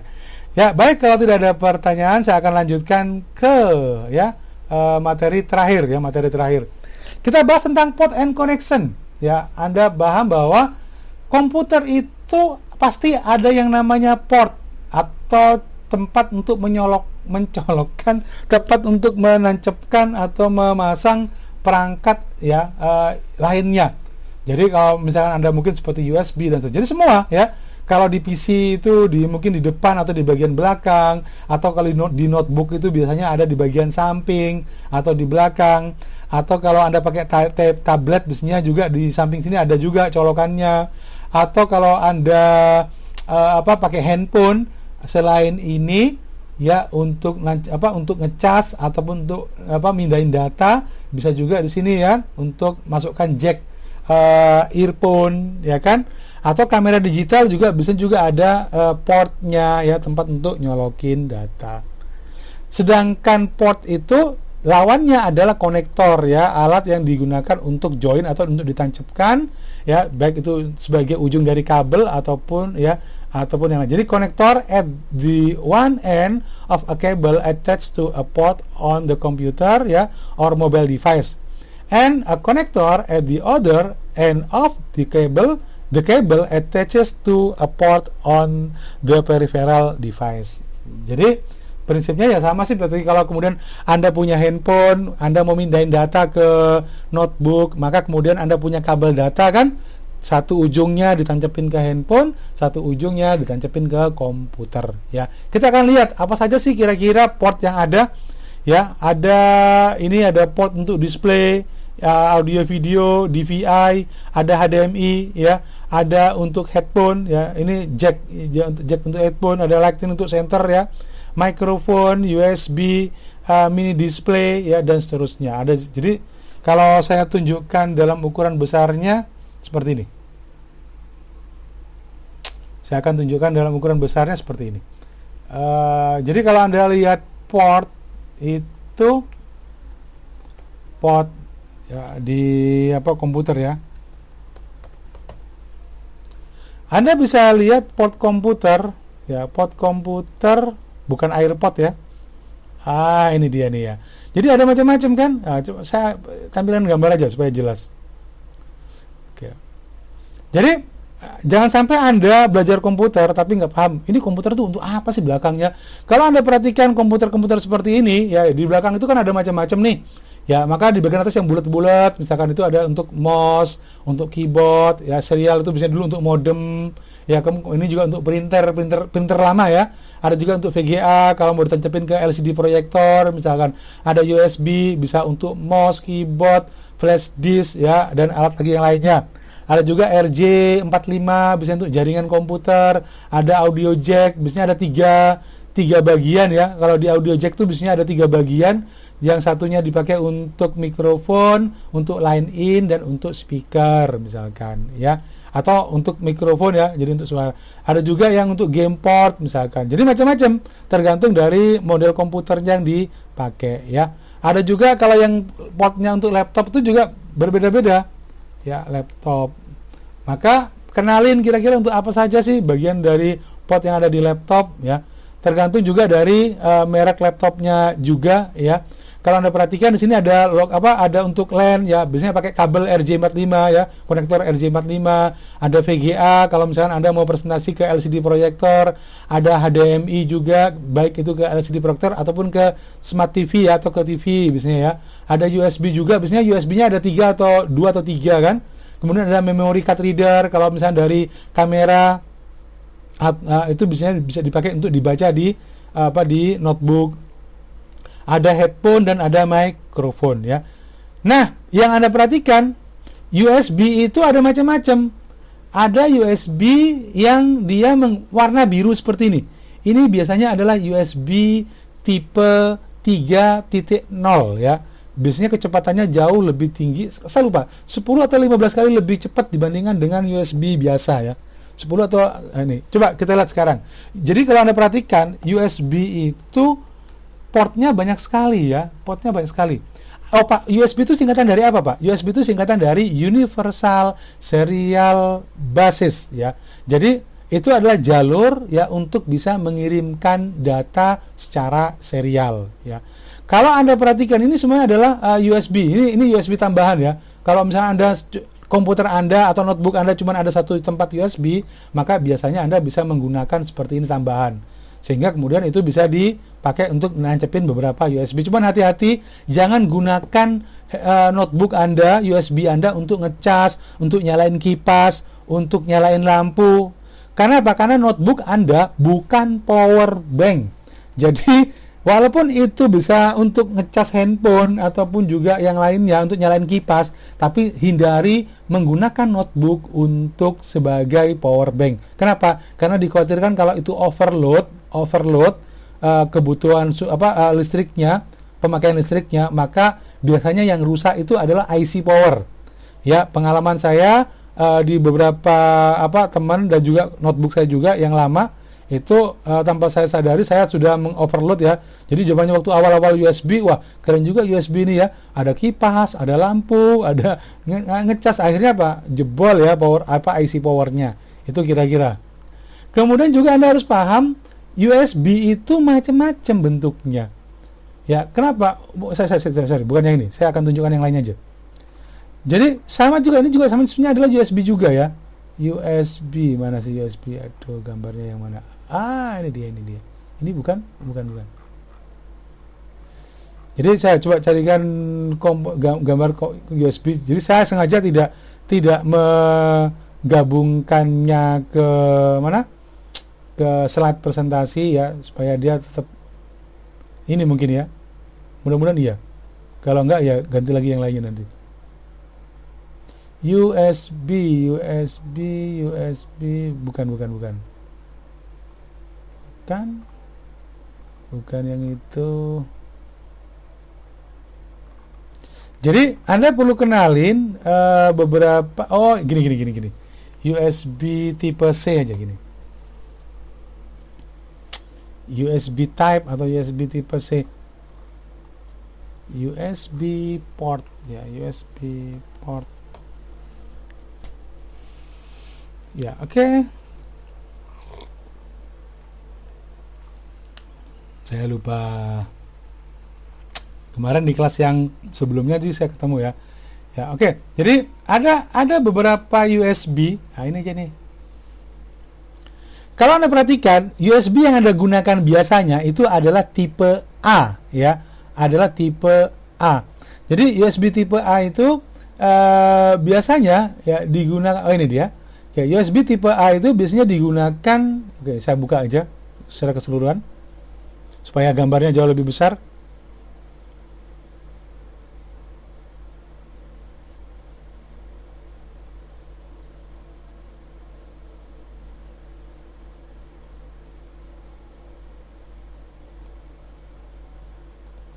Ya, baik. Oh, ada welcome-nya ya. Oke. Inikah? Oh ya, ini. Ya, baik. Jadi, umumnya yang kita gunakan itu untuk ngecas handphone atau itu adalah USB tipe A. Colokannya seperti ini, kemudian portnya seperti ini. Tetapi kalau Anda perlu perhatikan, ya, ada juga USB tipe B. USB tipe B itu kalau Anda lihat kabel printer, ujungnya biasanya adalah USB tipe A, sedangkan ujung yang nancep ke printer adalah USB tipe B seperti ini. Sedangkan kalau ada di notebook Anda atau di PC itu USB yang warnanya biru seperti ini, berarti dia adalah USB versi 3.0 yang jauh lebih cepat dibandingkan dengan USB tipe A ya. Jadi notebook sekarang biasanya ada satu yang dia pakai USB tipe seri 3.0 seperti ini. Sedangkan yang biasanya dipakai ke kamera digital, biasanya pakai USB mini seperti ini bentuknya. Ya, jadi ada semacam kayak kotak gini, terus ada. Yang dipakai ke handphone biasanya pakai USB micro. Ya, dan yang sekarang paling banyak dipakai di handphone terbaru biasanya menggunakan USB tipe C. Kalau USB tipe C itu dibolak-balik nggak masalah ya, dia nancepnya juga nggak masalah. Yang dipakai ke USB ini adalah USB yang dipakai nancepnya adalah ke ini, ke apa sih untuk nyimpen ya eksternal memori ya, atau storage, atau bukan power bank sih, eksternal memori ya, biasanya dipakai menggunakan USB micro B biasanya, kemudian seperti ini. Jadi kalau Anda punya hard disk eksternal ya, maka kemudian atau disclosure itu maka biasanya Anda bisa menggunakan biasanya kabelnya yang nancap itu biasanya seperti ini ya, atau USB tipe micro B ya. Oke. Oke, kemudian waduh, kita mau habis waktunya. Oke, kelamaan saya ngasih contohnya. Oke, USB port, ini saya kira port docking untuk tablet ya, ada macam-macam modelnya, semuanya bisa dilepas antara docking untuk ngecas, untuk USB-nya, untuk docking untuk nancepin ke keyboardnya juga ya. Kemudian ada Bluetooth sama Wi-Fi sama NFC. Bluetooth saya kira Anda sudah sangat paham ya, karena biasanya kalau ada speaker Bluetooth, Wi-Fi itu saya kira juga Anda sudah paham kalau untuk akses internet ya, dengan menggunakan gelombang radio. Yang mungkin saya akan jelaskan adalah NFC. NFC itu kalau Anda paham itu biasanya dipakai di kartu tol ya. Kalau Anda pernah tahu e-tol ya, e-tol card atau kartu tol. Ini nih kartu tol. Maka biasanya e-tol card itu atau kartu tol itu menggunakan kartu dengan teknologi NFC untuk bisa mengisi kartu ini sebenarnya ada dompet digital ya. E-tol itu adalah dompet digital, bisa e-money, flash ya, apalagi yang lainnya, mereknya tergantung dari bank yang mengeluarkannya. Nah, biasanya kalau di ATM, e-tol itu ditempelkan di tempatnya, kemudian Anda transaksi untuk memasukkan data ke kartu Anda. Ya. Nah, ingat baik-baik bahwa kartu tol ya ataupun e-money seperti ini ya, atau dompet digital seperti ini fungsinya benar-benar seperti dompet. Kalau kartu ini hilang, maka uang yang Anda miliki di kartu ini juga hilang. Karena fungsinya sama seolah-olah Anda memasukkan uang ke dalam dompet Anda. Ya, itu yang disebut sebagai dompet digital. Berbeda dengan OVO, berbeda dengan Dana ataupun GoPay ataupun ShopeePay ya. Kalau itu ya, kalau Anda misalnya nambah saldo di OVO, maka datanya itu disimpan di servernya OVO. Jadi kalau Anda tinggal buka handphone dari manapun untuk transaksi, ya handphone Anda hilang itu nggak masalah. Karena apa?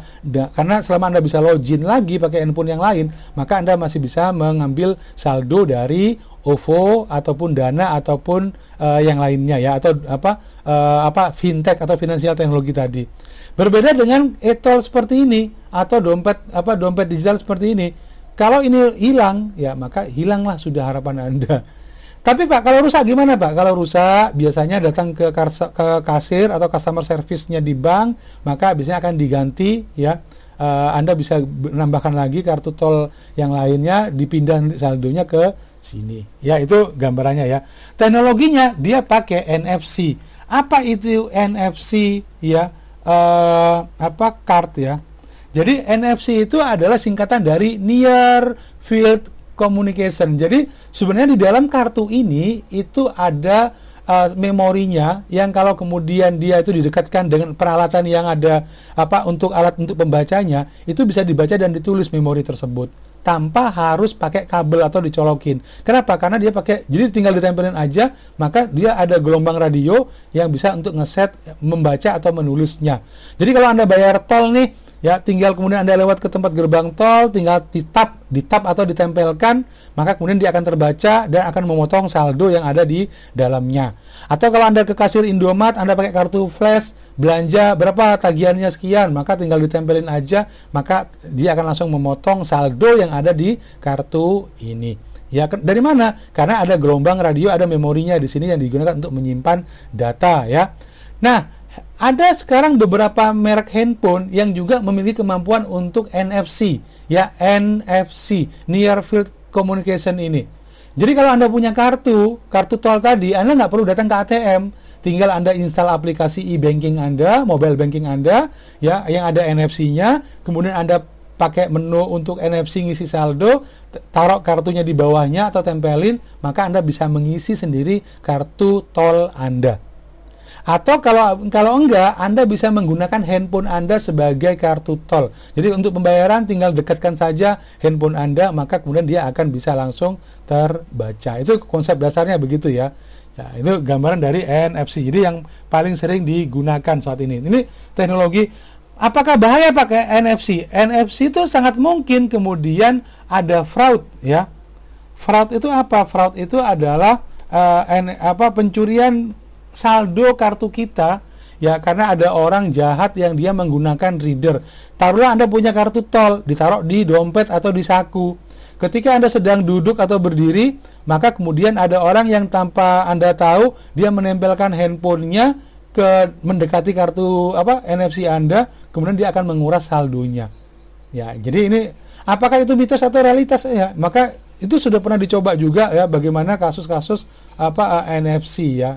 Karena apa? Karena di NFC kartu-kartu tol itu tidak menggunakan PIN, tidak menggunakan password. Cukup ditempelkan maka dia akan memotong saldo kita ya. Tidak ada pengaman secara khusus untuk kasus-kasus dompet digital seperti ini.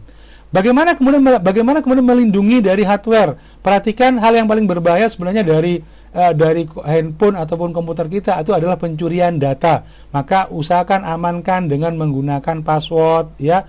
Anda set juga alarm sistemnya juga ya. Ada juga set untuk trackingnya. Jadi begini teman-teman, kalau notebook Anda yang hilang maka itu nggak bisa di tracking.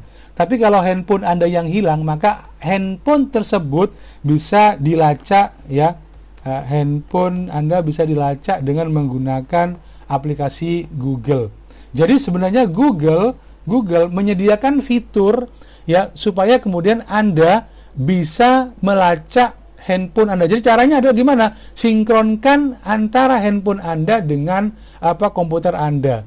Ya, jadi saya pakai Redmi Note 8 misalkan. Maka kemudian secara otomatis nantinya ya dia akan posisinya handphone saya di mana, dia akan terlacak semuanya.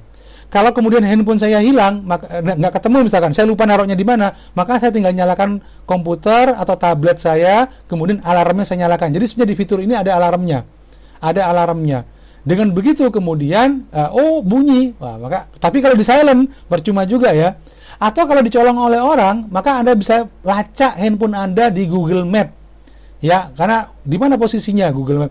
Dengan catatan handphone Anda itu GPS-nya nyala dan handphone Anda juga bisa connect ke internet, ya. Kalau itu dilakukan, maka Anda bisa menemukan handphone yang hilang. Itu gambaran dari keamanan handphone ya. Kemudian juga waktu kita sudah hampir habis ya. Hati-hati dengan listrik ya, amankan komputer Anda dari tegangan listrik ya, baik itu turun ataupun naik ya, hati-hati. Kenapa? Karena biasanya kalau laptop sih nggak masalah, tapi biasanya yang paling sering terjadi itu yang sering kali rusak adalah desktop ya. Kenapa? Desktop itu tidak ada baterainya ya, maka dari itu kemudian sangat penting untuk bisa memperhatikan kalau Anda nyolokin listrik, apakah colokannya sudah benar atau tidak. Kalau nggak bisa ngefong, bisa panas dan akhirnya terbakar ya, sehingga itu juga bisa menyebabkan konsleting. Yang juga bisa penting adalah Anda sediakan UPS ya, uninterruptible power supply. Ya, ini adalah semacam baterai power bank ya, ukuran besar yang bisa dipakai di notebook atau dipakai di PC atau desktop, sehingga kalau kemudian PLN mati atau listrik mati, komputer Anda nggak tiba-tiba mati. Kenapa? Karena bahayanya kalau komputer langsung mati ketika listrik mati, itu bisa merusak hard disk, bisa merusak power supply.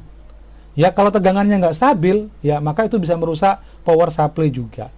Jadi, supaya kemudian ketika listrik mati, PLN mati misalkan, maka Anda bisa punya cadangan listrik untuk selama 30 menit sampai 1 jam lah kira-kira ya, untuk bisa menyelamatkan data yang Anda sedang kerjakan, dan Anda bisa menyelamatkan komputer Anda.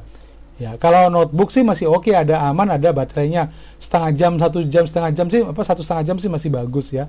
Oke.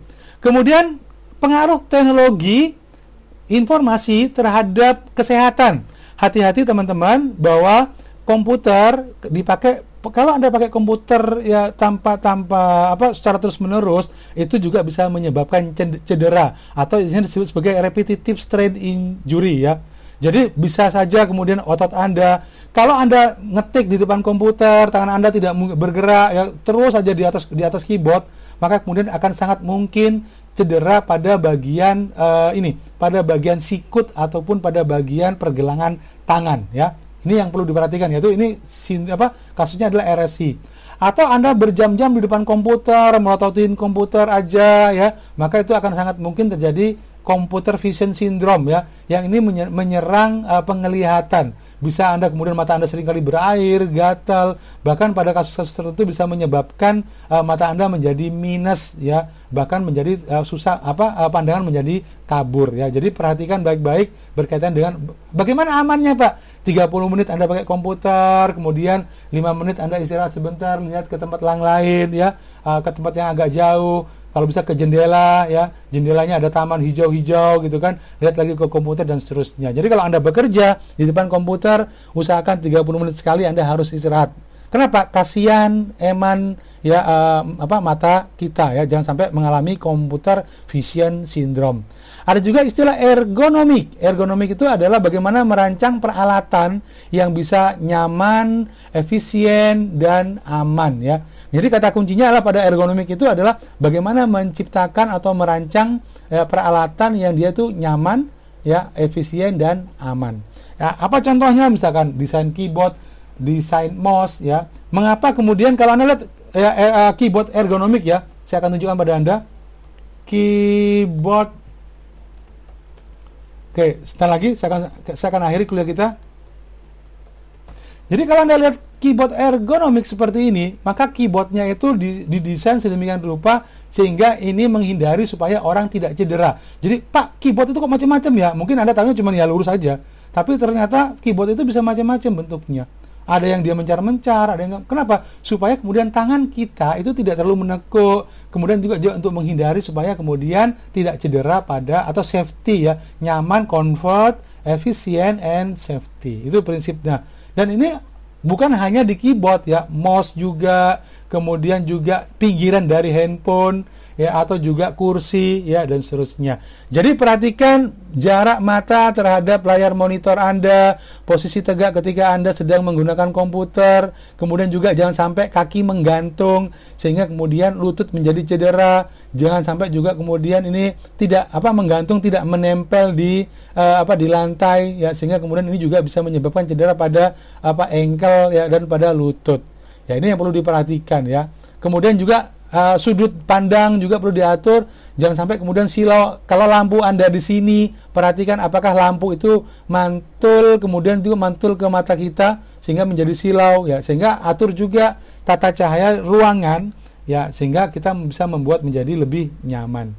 Ya, saya kira itu untuk pertemuan kita. Oh ya, yang terakhir ya, teman-teman sekalian, kalau Anda senang nongkrong di kafe, maka perhatikan kabel untuk notebook atau key lock ya, key lock.